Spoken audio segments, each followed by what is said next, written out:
ठाकरे सेनेतून हकालपट्टी झालेले बाळ माने आता पुन्हा भाजपच्या वाटेवर जाणार का प्रश्न उपस्थित झालाय।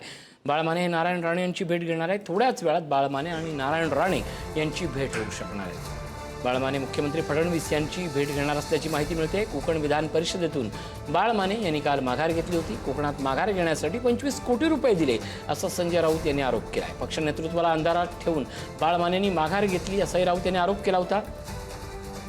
दरम्यान 25 कोटी रुपये द्यायला ते काही चिंचुके आहेत का, राऊतांच्या आरोपाला बाळ माने यांनी प्रत्युत्तर दिले।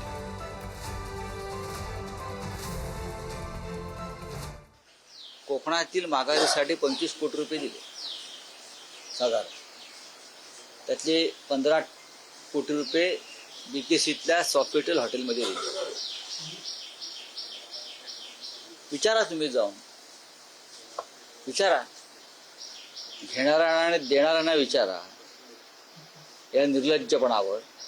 संजय राऊत साहेबांना सकाळी काही ना काहीतरी बोलल्याशिवाय त्यांना सुद्धा काही व्ह्यूज येत नाहीत, तर असं काहीतरी बोललं पाहिजे। म्हणजे प्रमोदजी महाजन असं म्हणायचे, कुत्रा माणसाला चावला तर ती न्यूज होत नाही, पण माणूस कुत्र्याला चावला तर ती न्यूज होते। आणि त्यामुळे असं काहीतरी बोलायचं, सनसनाटी आरोप करायचे। अरे चिचोक आहेत काय, असे कोटी रुपये कोण द्यायला बसलेत काय? आणि तुम्हाला काय माहिती असले तर सांगा, पुरावे द्या, मी सार्वजनिक जीवनात निवृत्त होईल। उलट तुम्हालाच सवय झाले सुपाऱ्या घेऊन वाजवायची, सत्तेत असली तरी वाजवायची, विरोधात असल्या तरी वाजवायची सुपाऱ्या घेऊन। हे विनायक राऊत, संजय राऊत यांचं काम आहे।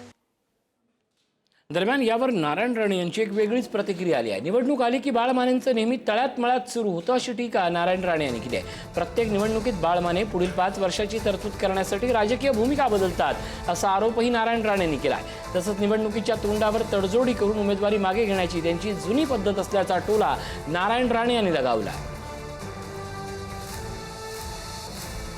आता बाळ माने हे काही दूध खोळे नाहीत, ते काय लहान नाहीत, ते राजकारणामध्ये त्यांचा प्रदीर्घ अनुभव आहे, स्वतः आमदार राहिलेले आहेत। रत्नागिरीमध्ये भाजप वाढवण्यामध्ये बाळ मानेंचा फार मोठा हात राहिलेला आहे।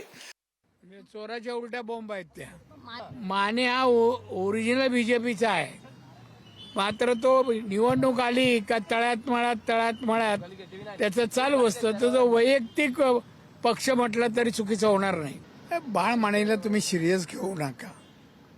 एवढ्या वर्ष तुम्ही पाहताय तो एका पक्षात राहिला व्यवस्थित, प्रत्येक निवडणूक आली का तो त्याची 5 वर्षाची तरतूद करतो। ते निमित्त झालं तिकीट भरायचं आणि मग तडजोड करतो आणि विड्रॉ होतो।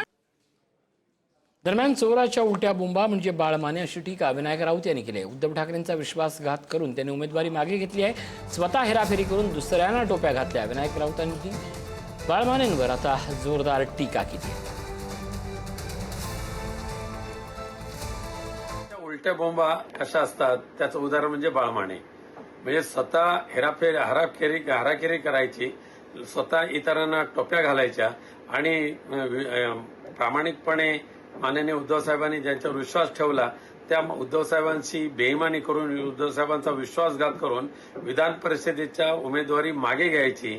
आणि मागे घेत असताना जे काही षडयंत्र रचलं गेलं ते आता उघड होत चाललेलं आहे।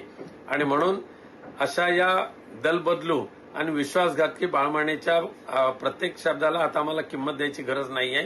कोण राऊत म्हणता ना, विनायक राऊत आणि शिवसेनेचे राऊत वगैरे, हे खऱ्या अर्थाने विश्वासाला आतापर्यंत कधी पात्र, कुठला शब्द दिला आणि पुरा केला। माननीय बाळासाहेब होते तेव्हा ठीक होतं, हे शब्दाला शब्द देतील पाळतील असं सांगता येत नाही। आता बाकी धंदा बंद झालाय ना।